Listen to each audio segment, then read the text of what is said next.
Magandang umaga, gabi, hapon. Magandang araw. Sa inyo lahat.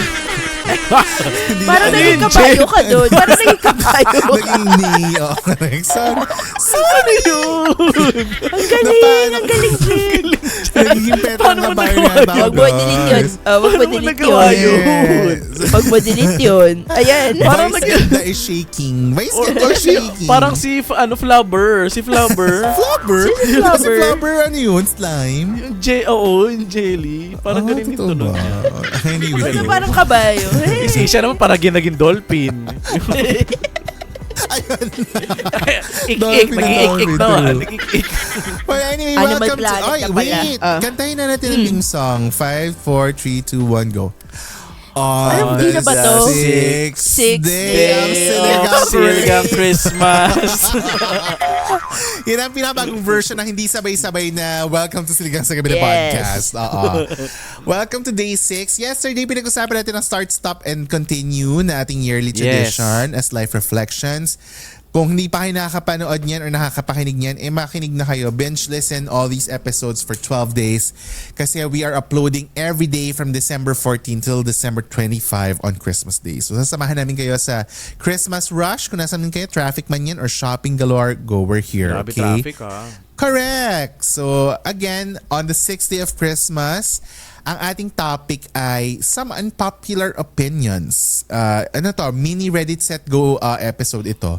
And I've gathered some unpopular opinions from our Redditors. And I want you guys to think kung kayo ba ay mag-agree or disagree. And kayo rin mga ka-okras, mag-comment kayo kung kayo ay agree or disagree sa mga unpopular opinions na to, okay? Okay. O, simulan na natin. Ready na kayo, guys? Ready? Ito ang first unpopular opinion ng isang Redditor. Again, pag unpopular opinion... Mike, define unpopular opinion. Unpopular. Ito yung sasakinan ta sa weekend.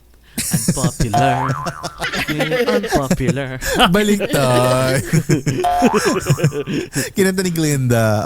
Habang Oo. nagtatatakbo siya sa room. Kasi ayaw niya maging popular si Elpa ba? Kaya unpopular. Unpopular. Ano nga? Unpopular opinions? Unpopular are those secondary artists na hindi sumisikat. Visit. Extra. Mga extra lang sila. Unpopular. Malaos, unpopular. Sa ngalan ni, ayoko magsalita. Tulad ni na.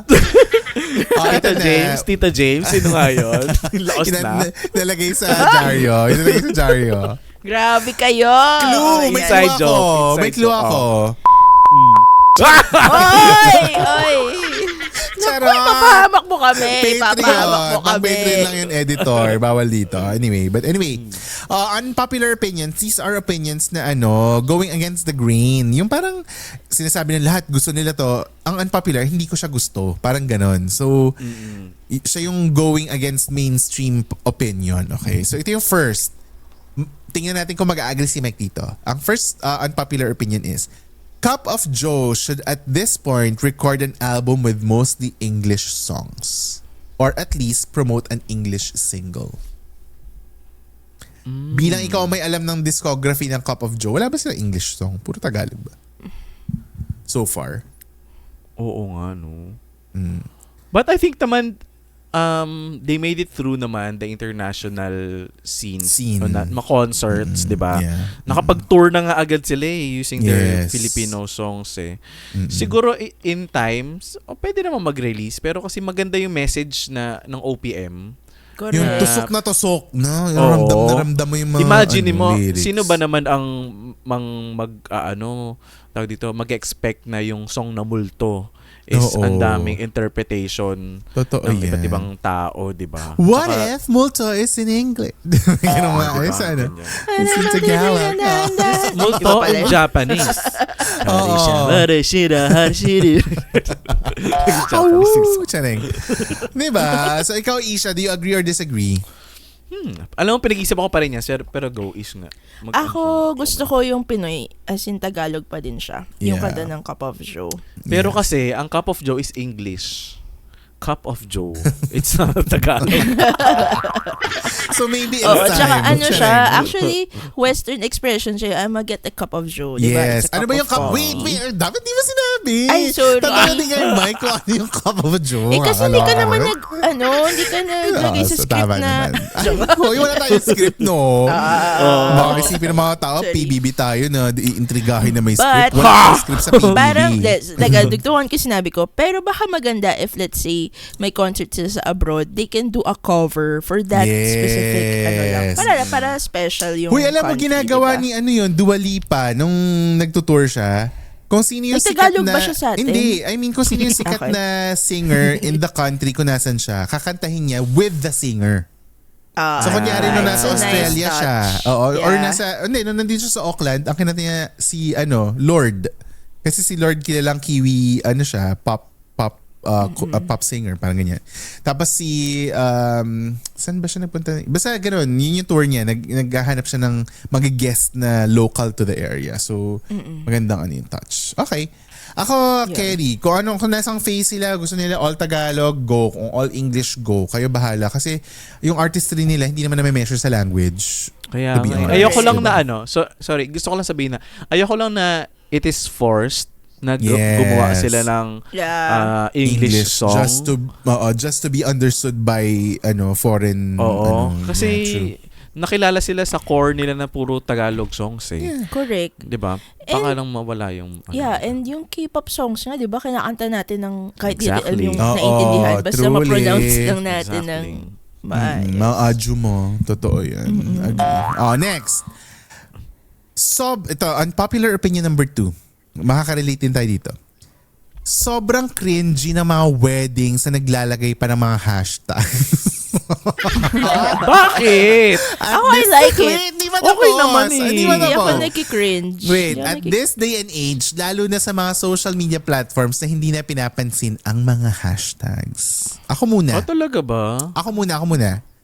I disagree. Kasi kung walang wedding hashtags, mawawalan tayo ng episode tuwing June ng mga funny wedding funny wedding hashtags. Ginagawa namin reaction, huwag yung tanggalin. Ang fun kaya ng wedding hashtag. Tsaka yun nga yung fun doon, yung kawitihan na paano mo pag-marry yung pangalan ng dalawang ikakasal. Oh, you're so witty there. Kasi Baduy. nga, ang witty mo doon, Baduy. Isha, kasi nga, wedding and marrying the ang ganda. Ay, wow. Gusto mo I yun, naisip mo love pa yun na it. yung pala yung Yes. intention ko doon. Oh, Oh my God. Spell Mary. Had a little lamb. Naalala ko na naman. Spell Mary. As in nakasal. Spell Mary. Mali talaga ako nang sabi. Hindi, sabi mo, use in a sentence, Jed. Use in a sentence. Use in a sentence.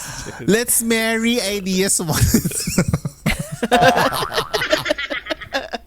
Charing. Sa mga nakakinig din ng past episodes, alam nyo na yan. Oo. But anyway. Sabi ko sa inyo, I will continue to be happy and fun. As fun, true. Merry diba? kasi, di ba? Merry. M-E-R-R-Y. nasa ano niya Merry yan. Christmas. So Nasa lahat tayo character disagree. niya yan. Lahat tayo disagree. Ito, next. Oh. Makaka-relate din tayo dito kasi naalala niyo meron tayong episode na red flag, green flag shit. Naalala niyo yun? Yung episode natin before. Ito. The red flag, green flag concept is making everyone think that they should be perfect and less of a human. It's destroying basic human understanding.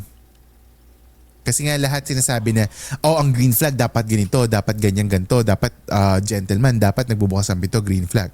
Pag red flag, pag may isang kausap sa chat, kiss na yun agad. Diba? Ganun yung mga language ngayon. So sinasabi nitong nag-post na ginagawa nito na yung standards natin for perfection, puro, yung parang iisa lang. Yung lahat kailangan mag-conform to the green flags and red Ang flags. purpose ng red flag, green flag is to also guide the people kung ano ang right and wrong to do. Correct. Paano kung, kasi diba, in the understanding na iba-iba ang bawat tao, paano kung ang red totoo flag din sa'yo naman. ay green flag sa kanya? Diba? Yeah. Paano kung, diba? So, may ganong... Which makes us human. Yeah, ako Kasi gets ko. does not May apply. somewhat agree ako dito kung ito ay survey. Somewhat agree. Di ba may ganun sa survey? Yung agree, disagree, somewhat agree. Di ba? Ganyan. Di ba? I Tama cannot naman. fully agree nor Disagree. Nasa gitna ka, number 3. Yes. Oo. Kasi iba-iba eh. Correct, agree. Kasi kaya may sinasabi na red flag ano siya, di ba? Siya sa akin. Di ba? Parang gano'n. Ano yun? Red flag lover, hugger, ano to? Red flag enjoyer, green flag. Di ba mga gano'n? Oo, ganun. Parang okay sa kanya yung mga ganung red flags. True. Okay. Di mo masasabi. So, ikaw, Ish, ano sa'yo? Agree, disagree? 1/4, 1/2? Ha! Sex bomb. Sex bomb pala. Half. Half, okay. Half Agree. ulam, half gulay. Half rice. Half pancit, half Hindi ako- plain rice Hindi po. ako naniniwala sa half rice. Full Fine. 1.5. Kasi may 1 na siyang full. Okay, extra lang. Oo, One kasi and a half isang pala. rice sa loop libre. So, additional extra half rice po. Oh, wait. Ang ganda mga opinions natin. Kayo guys, mga ka-okra, comment kayo sa baba kung anong agree, disagree kayo dyan. Pero before tayo magpatuloy, batiin muna natin mga Patreon for the day. So, hello sa inyo, Joanne, Manzo, John Lloyd, Jonathan, Joseph, JP, and Cassandra. Thank you for tuning in. And thank you for being part of the Patreon members for the whole year. Diba? Ang lala ng contribution nyo today. So, thank you so much. Oh, ito, next. Looks is what matters the most when it comes to dating and maybe one of the most important things in life. Agree or disagree? Disagree. Ano Ako ulit? more on values ako than looks. Looks is what... wait, i-breakdown natin ha. Looks is what Okay. matters the most when it comes to dating. Agree or disagree? Disagree. Ako disagree ako dyan. So, sa first date, makikita mo yung values agad. Ganun. Magsisay ka Pero sa... kasi, it factor siya eh. Aminin natin. Ito nga. Swiping left and right, makikita mo yung values niya sa simple text niya sa, let's say, Tinder or Bumble or yung Grindr. Hindi ko masabing body language. Kasi minsan din yung photos that he or she uploads says something na agad eh. Oo, para may reflection of who he is or who she is. Yes. Slutty ba yung poses niya? Correct. Oo, Fun or ba siya? thirst All trap out ba ba siya? siya? May dog ba Oo. siya? Diba? Yung mga Correct. ganyan. Oo. So, Snake siya. it really ganyan. depends on paano mo ini-interpret yung body language, yung photo, yung elements. Tama din Correct. naman. Pero ako nag-agree ako na slight kasi for me, hindi mo naman isa-swipe right kung hindi mo gusto yung itsura eh. Totoo din. To be honest, ako ganun ako. So kung hindi mo siya i-entertain at all if you feel like you're not attracted, at least for the first date. Kasi ako, for me, yung first date, yun yung magsasabi ng more about your date, di ba? Kung gusto mo ba siya kausap? Yun talaga yun. Oo, matalino ba siya? Masaya ba siya kasama? Paano yung demeanor niya? And then that goes on and on until magka-second date kayo, magka-third date kayo, or maging kayo na for life. And diba? it So, goes in both ways agree. naman, di ba? Kunyari, hindi ka rin niya gusto because of your physical. correct, diba? exactly. So, magmi-meet kayo talaga kung True. nag-match kayo na gusto nyo magkita based sa Correct. Yes. photos na upload, di ba? Doon lang ako disagree sa second part kasi may second part siya na and maybe one of the most Na? important things in life, which I disagree kasi hindi yun ang Hindi. pinaka-important. Not even one of the most important. Feeling ko lang sa first date, yes, when you're scratching the surface, pero yung sa relationship yung everyday, it's not about the looks. Looks are fading. It's alam mo yun, parang Correct. mawawala, diba? So it's how Tsaka, you guys stay together. That's Yeah, and more important. than the looks, andun ako sa hygiene. I mean, Ay, truly. ano naman, kung pogi ka, Totoo tapos yun. dugyot. Ang baho ng paa mo, sorry. ganyan, diba? Oo. Or hindi ka Pwede naman linisin yung paa. Pwede. Basta pogi talaga to si Nag-ano. Nag-ano, negotiate. Ninigo. Correct. Ako liliguan ko na lang siya. Deodorant. May deodorant naman sa Milku. Sabunin ko na lang siya. Si Mike daw magpapaligo. Yes. Ito, next. Saktong-sakto for the Christmas season. Family gatherings on Christmas and New Year celebrations are just for show. Ay, hindi. Hindi, For social media, ganyan. Agree, disagree. Ay, yung mga Some pagkain na siguro. display, medyo, Oo, oo. amin. yun. Totoo yun. Yung mga pagpipicture Diba? ng food. Let's be Yun real. for show talaga yun. Agree ako dyan. Oo. Kung gaano pabonggahan kasi minsan yung mga Oo. pamilya, Kami, diba? Oo, kami ako agree. talaga, mini-make sure ko na maganda yung... Bunggahan. Oo. Kasi doon mo na mapakita na festive siya na sineselebrate mo siya. Correct. Eh, di ba? Totoo. Pero Pero yung gathering, depende rin sa konteksto ng family. Kung halimbawa, hindi kayo okay nung naka-reunion, matita mong intrimitida, di ba? Or matito mong hindi mo gusto, magiging for show talaga siya. Pero kung talagang genuinely family naman kayo, hindi siya for show, di ba? It's really the time for that eh. Yung mga season of reunions, di ba? Mga ganyan. Correct. Yeah, so slightly agree, disagree. Yung pagpo-post ng picture, yes, for show talaga yan. Pagpo-post ng picture ng mga Noche Buena. So, yung unboxing ng mga regalo. Unboxing ng regalo, for show talaga yan. Oo, truly.